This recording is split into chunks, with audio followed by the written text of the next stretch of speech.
Que maravilha estarmos aqui mais uma vez na casa do Senhor. Eu agradeço a Deus mais uma vez pela oportunidade de estar trazendo a palavra.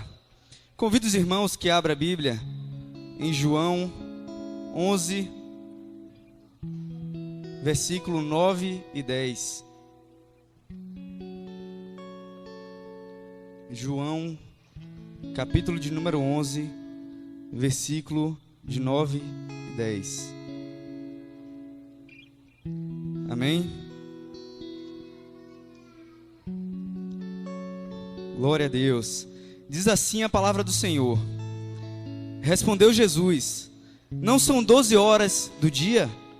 Se alguém andar de dia, não tropeça, porque vê a luz deste mundo. Mas, se andar de noite, tropeça, porque nele não há luz. Amém? Coloque sua Bíblia no seu assento. Feche os seus olhos, vamos orar mais uma vez ao Senhor. Poderoso Deus, eterno Pai, queremos te louvar, Senhor, por tudo, Senhor, que já aconteceu aqui nessa noite, meu Deus. Mas eu te peço, Senhor amado, que tu continues a falar nos nossos corações, meu Pai. Em nome de Jesus, Senhor, tu venha estar, Senhor, retirando, Senhor, as escamas dos nossos ouvidos, meu Pai. Venha estar quebrantando os nossos corações, meu Pai eterno. Possamos estar com os corações abertos, Senhor, para receber a tua palavra, meu Deus. Dá-nos sabedoria, entendimento, meu Pai, para que possamos sair daqui mais cheios de Ti, Senhor amado. Usa-me, Senhor, conforme a Tua vontade, e que Teu nome venha a ser glorificado mais uma vez aqui neste lugar, em nome de Jesus. Amém. Sente adorando o Senhor.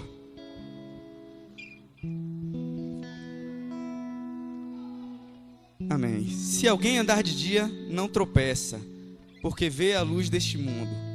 Mas se andar de noite, tropeça, porque nele não há luz. Irmãos, antes de a gente se aprofundar um pouco na palavra, eu queria fazer uma pergunta um pouco incomum para os irmãos. E eu queria que vocês me ajudassem e respondessem. Quem de vocês, ao menos uma vez, estava andando dentro de casa, ou melhor, andando na rua, e andando ali, tropeçou, e olhou para um lado, olhou para o outro, a vergonha bateu? Quantos de vocês? Eu já, andando na rua, e você ali, se você não cai, você dá uma corridinha e dá uma disfarçada, mas se você cai, bate a vergonha na hora. Eu creio que todos nós já tropeçamos andando na rua ou dentro de casa. E por que eu estou falando isso, perguntando isso? Porque infelizmente, com a nossa vida espiritual, às vezes acontece a mesma coisa. Quando achamos que está tudo bem, estamos andando numa caminhada com Cristo, andando, está tudo bem. Quando menos esperamos, tropeçamos e muitas vezes acabamos caindo. Tropeçamos no nosso falar, tropeçamos no nosso pensar e o pior de tudo, tropeçamos no nosso agir. E isso tem uma influência muito grande nas nossas vidas, espiritualmente falando. E basicamente isso acontece por dois motivos. Um desses, acabamos de ler. A palavra do Senhor nos diz que se alguém anda de dia, anda na luz, ele não tropeça, porque é de dia, é claro, ele vê o que está na frente e não tropeça. Mas se essa pessoa ela anda de noite, anda na escuridão, certamente ela não enxerga e acaba tropeçando. Então, dos dois motivos que levam as pessoas, nos levam a tropeçar, isso espiritualmente falando, é andarmos na escuridão, andarmos longe de Deus. Porque se Deus, a palavra do Senhor diz que Ele é luz, a luz do mundo, onde Ele não está, é escuridão. Logo, se eu ando longe de Deus, eu estou andando na escuridão e estou suscetível a tropeçar. E essas coisas acontecem quando estamos longe de Deus. Acabamos tropeçando, como eu já falei, no nosso agir, no nosso pensar e no nosso falar. E outro grande motivo para que isso aconteça, muitas vezes não estamos andando nas trevas, não estamos andando na escuridão, estamos andando nos caminhos do Senhor, estamos andando na luz, mas as distrações fazem com que nós acabamos tropeçando. E mais uma vez eu trago o exemplo do nosso dia a dia. Quando estamos andando distraídos, nossa cabeça, nosso corpo físico está ali, caminhando, mas nossa cabeça está totalmente longe, está distraído com algo que aconteceu, pensando em algo que ainda vai acontecer, talvez distraído com uma cena que está acontecendo ali naquele momento, e acabamos tropeçando. E a vida cristã é a mesma coisa. Se nós estamos caminhando com Cristo, estamos caminhando com Ele, mas as distrações, elas vêm e acabamos nos distraindo nessa caminhada, certamente tropeçamos. Porque o Senhor, Ele tem um caminho perfeito, um caminho que é reto, um caminho que é totalmente claro aos nossos olhos. Mas as distrações fazem com que nós não enxergamos esse caminho reto e acabamos tropeçando. E isso, como eu falei, tem um grande peso na nossa vida espiritual. Em Mateus, capítulo 16, versículo 22 e 23, você que está com sua Bíblia pode acompanhar. Acontece algo muito curioso. Mateus, capítulo 16, versículo 22 e 23. Diz assim a palavra do Senhor: E Pedro, chamando-o à parte, começou a reprová-lo, dizendo: Tem compaixão de ti, Senhor, isso de modo algum te acontecerá. Mas Jesus, voltando-se, disse a Pedro: Arreda, Satanás, tu és para mim pedra de tropeço, porque não cogita das coisas de Deus, e sim das dos homens. Nós vemos o Senhor Jesus repreendendo Pedro ali naquele momento, quando Pedro, ele tenta exortar Jesus para que ele não morresse, não entregasse a sua vida ali naquele lugar. E o Senhor, sabendo que Pedro naquele momento estava sendo usado por Satanás, mesmo sem saber, ele repreende naquele momento e diz: Arreda, Satanás, você é um motivo de tropeço.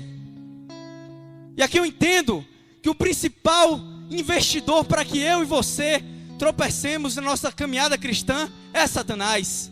Ele é o único que quer ver você e eu não só tropeçando, mas quer nos ver já caídos. Satanás, ele é o maior investidor para que isso aconteça. E ele está a todo momento nos bombardeando com distrações, nos bombardeando com tentações, nos bombardeando de todas as formas para que nós tropecemos. E aqui o Senhor, sabendo de todas as coisas, pôde entender que ali não era Pedro que estava falando, e repreende Satanás naquele momento. Assim também Satanás tentou fazer Jesus tropeçar 3 vezes ali naquele deserto. Na primeira vez, ele chega a Jesus, depois de Jesus ter jejuado 40 dias, e vai ali na ferida. Se você é Jesus, pega essas pedras e faça com que se transformem em pães. Tentou tentar Jesus. Ele tentou tentar, vale a redundância. Tentou tentar Jesus, fazer com que Jesus tropeçasse. Jesus, cheio de sabedoria, o repreendeu. E assim ele tentou da segunda vez, e tentou também da terceira vez, sem sucesso. Porque Jesus, Ele todo-poderoso, Deus todo-poderoso, repreendeu Satanás. Repreendeu na palavra. O Satanás tentou ele na palavra, e ele venceu Satanás também na palavra. E como eu falei, Satanás, ele é o maior investidor para que eu e você não tenhamos uma vida de retidão com o Senhor. Porque ele não se agrada quando um filho de Deus vive uma vida de retidão com Deus. Ele não se agrada. E uma história que pode retratar bem isso é a história de Davi. Eu, quando estava formulando essa palavra, o Senhor me fez lembrar a história de Davi. Se nós formos ler em 2 Samuel, capítulo 11, nós podemos ver toda essa trajetória desse tropeço de Davi. Davi, a palavra nos diz que Davi, ele era um homem segundo o coração de Deus. Um homem que tinha um coração quebrantado na presença do Senhor. Mas um dia Davi, ele, ao invés de sair com suas tropas para guerrear, ele ficou no seu palácio. E ali, andando do seu palácio, ele foi até a janela do seu palácio e começou a contemplar o seu reino. Começou a contemplar e olhou para um lado, olhou para o outro, até que um momento ele contempla uma moça bonita. A Bíblia nos diz que o nome dela é Batseba. E ele contempla ela tomando banho. E ali naquele momento, ele fica totalmente extasiado com aquela imagem daquela moça tomando banho. E ele pede aos seus guardas, procure saber quem é ela. E os guardas trouxeram a informação de que se tratava de Batseba, a esposa de Urias. Nesse momento, Davi ele teve uma distração. Ele estava andando de retidão com o Senhor, mas ele deixou, primeiramente ele estava no lugar onde ele não deveria estar, que era no seu palácio. Ele deveria estar junto com o seu exército. Em segundo lugar, ele deixou que aquela distração tomasse conta da vida dele. Ele deixou que aquela distração tirasse o foco dele, que era o Senhor. E ali naquele momento ele pede que chame aquela moça. E ali ele, tomado por uma cegueira espiritual, por ter dado brecha, acaba indo para a cama com aquela moça e caindo em adultério. E a palavra do Senhor nos diz que ele ainda fez pior. Ele chamou aquele servo seu chamado Urias, que era guerreiro dele, e fez com que ele fosse para a batalha e fosse na linha de frente, para que ele morresse, e assim Davi pudesse ficar com sua esposa.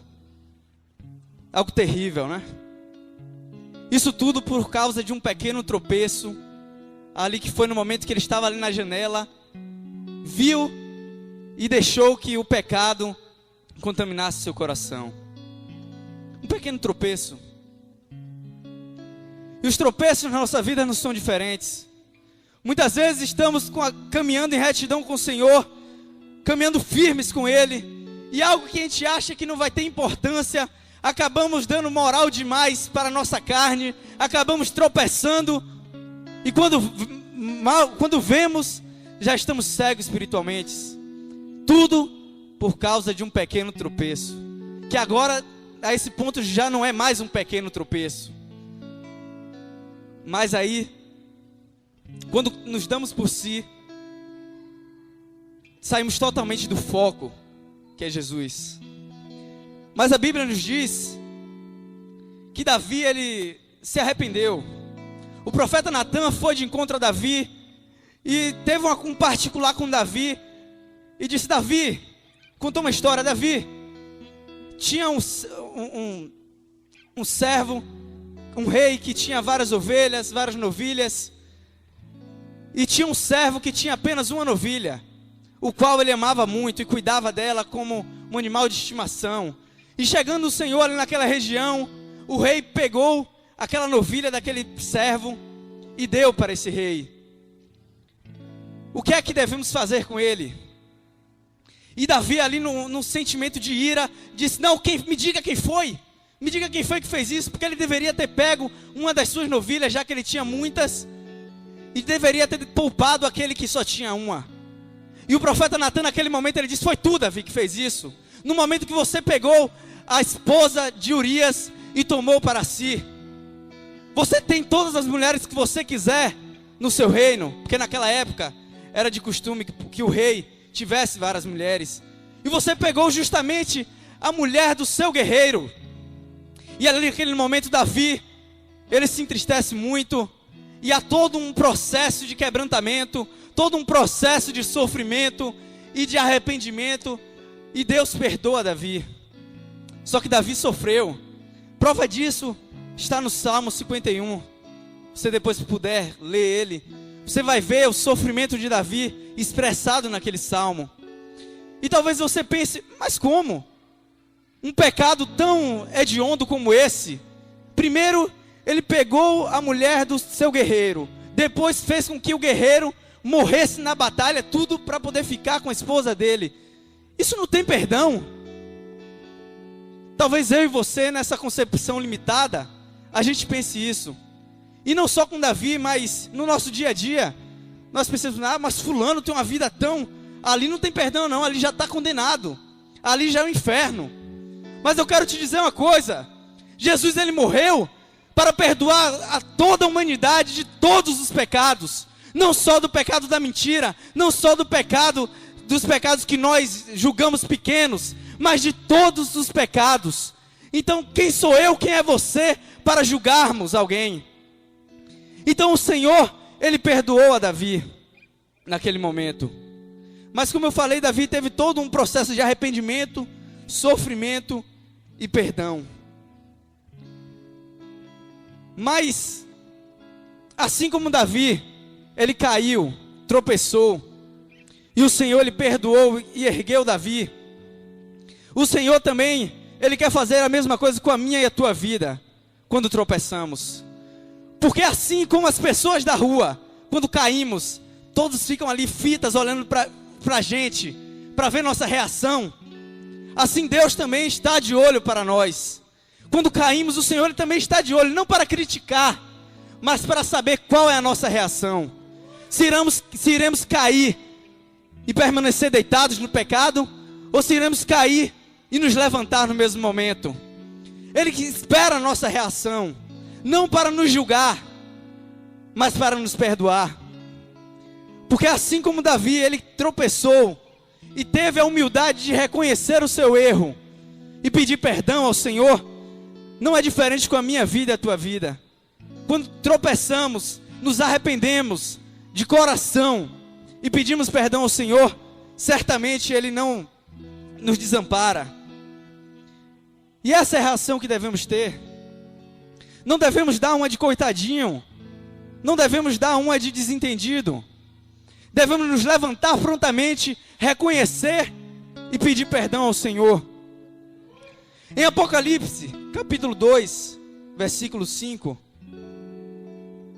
a palavra do Senhor nos diz o seguinte: lembra-te, pois, de onde caíste, arrependa-te e volta à prática das primeiras obras. E, se não, venho a ti e moverei do seu lugar o teu candeeiro, caso não se arrependas. Uma palavra do Senhor para as nossas vidas. E eu creio que essa palavra está em Apocalipse. Lembra-te de onde tu caíste. Vai lá, conserta teu erro, te arrependes. Eu creio que essa palavra está no último livro da Bíblia, para nos dizer que ainda há esperança, independentemente do que aconteceu na minha vida ou na tua vida. O Senhor, Ele não quer de forma alguma não quer nos ver perecer. De forma alguma o Senhor quer que morramos sem ter a presença dEle nas nossas vidas. Então Ele nos chama um convite de arrependimento. Ei, ainda há esperança para a tua vida. Lembra de onde tu caiu. Vai lá, conserta o teu erro. Porque eu tenho perdão para a tua vida. Eu tenho algo melhor para ti. Vai lá, se arrepende e volta. Volta à prática das primeiras obras. O Senhor, Ele não quer ver a minha vida, a tua vida, se desfiando no desfiladeiro. De forma alguma. A vontade de Deus é que toda a humanidade seja salva. Mas como eu falei, o Senhor, Ele nos dá o livre-arbítrio de caminharmos no caminho que nós quisermos. No caminho de escuridão ou no caminho de luz. Se no caminho de luz, muitas vezes temos tropeçado pelas distrações, imagine no caminho da escuridão. Imagine você levantando de manhã, levantando de madrugada para beber água, e você ali não acende a lâmpada. Você acaba tropeçando no sofá, acaba tropeçando na estante, acaba fazendo o maior alvoroço dentro da casa, porque você não consegue enxergar. Assim somos nós quando estamos distantes da presença do Senhor. Estamos andando na escuridão, estamos andando com nossos olhos vendados, espiritualmente falando. E acabamos fazendo coisas, tropeçando, caindo. E muitas vezes acabamos deixando marcas no nosso corpo. Marcas espirituais, feridas espirituais por esses tropeços. Mas como eu falei, o Senhor, Ele nos chama em Apocalipse a nos lembrarmos de onde cairmos, porque Ele não quer de forma alguma que nós venhamos perecer. Amém? E assim eu creio que a vontade de Deus é que todos nós, independentemente do que aconteceu ou do que vem acontecendo, nos arrependamos venhamos pedir perdão a Ele, venhamos abrir os nossos corações e venhamos estar reconhecendo que só o Senhor é Deus e que não podemos nada sem Ele. E certamente o Senhor, Ele não nos lançará fora. Que venhamos estar refletindo nisso. O que tem te feito tropeçar? O que tem feito você cair? Essa noite o Senhor, Ele faz essa pergunta e pede para que você se lembre do que tem te feito cair. Se lembre e principalmente reconheça, peça perdão e certamente Ele não lançará você fora. Amém? Se coloque de pé, vamos orar ao Senhor. Em Mateus capítulo 11, versículo 6, o Senhor, Ele diz: bem-aventurado aquele que não achar em mim motivo de tropeço. Em Jesus não temos motivos de tropeço. Não temos, quando estamos andando no caminho do Senhor, quando estamos vivendo a vida de retidão com Ele, não temos motivo algum para tropeçar. Não temos como dizer: mas foi o Senhor. Não tem. Bem-aventurado aquele que não acha motivo de tropeço em Jesus, porque não existe. Então, quando vivemos uma vida de retidão com Ele, certamente não tropeçamos. Feche seus olhos nesse momento. Vamos orar ao Senhor.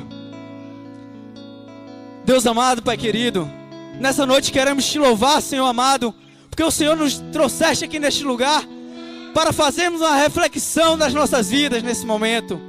Muito obrigado, Senhor Jesus amado, porque Tu nos traz a memória nesse momento tudo aquilo que temos feito, meu Pai, que tem nos feito, Senhor Jesus amado, cair, meu Deus, sair da Tua presença, meu Pai.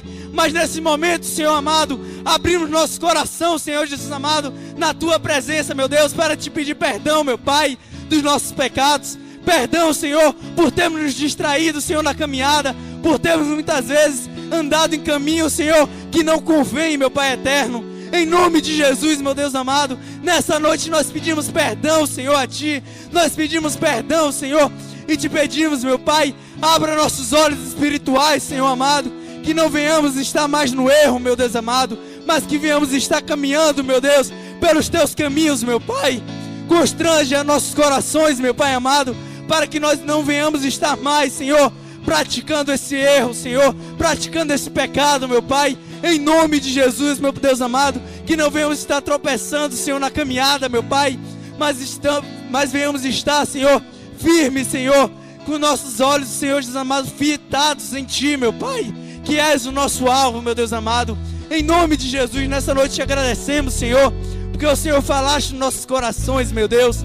A Tua palavra diz: se o Teu povo se humilhar, se o Teu povo orar, se converter dos seus maus caminhos, Tu ouvirás dos céus e perdoará os nossos pecados, sarará a nossa terra, Senhor. E nessa noite nós Te pedimos perdão. Nessa noite nós reconhecemos, Senhor, que temos andado, Senhor amado, errante, Senhor, contigo, meu Pai. Mas, Senhor Jesus amado, nos arrependemos, meu Deus, e pedimos a Ti, meu Deus, toma, Senhor, nossos caminhos em Tuas mãos. Conduza-nos, Senhor, pelos Teus caminhos que são retos, puros e perfeitos, meu Pai. Em nome de Jesus, meu Pai eterno. E certamente, Senhor, andando nos Teus caminhos, não iremos perecer, meu Deus, porque Tu és Deus todo-poderoso. Tu és Deus que sabe de todas as coisas, meu Pai, e não quer, Senhor, ver, Senhor Jesus amado, os Teus filhos, Senhor, sofrendo, meu Pai. Então, nessa noite, Senhor, entregamos nosso presente, Senhor, nosso futuro em Tuas mãos, Senhor. Dirija-nos, Senhor, pelos Teus caminhos.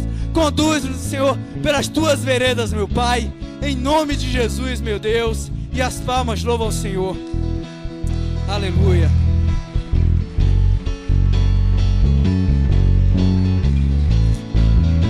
Deus, Ele é maravilhoso.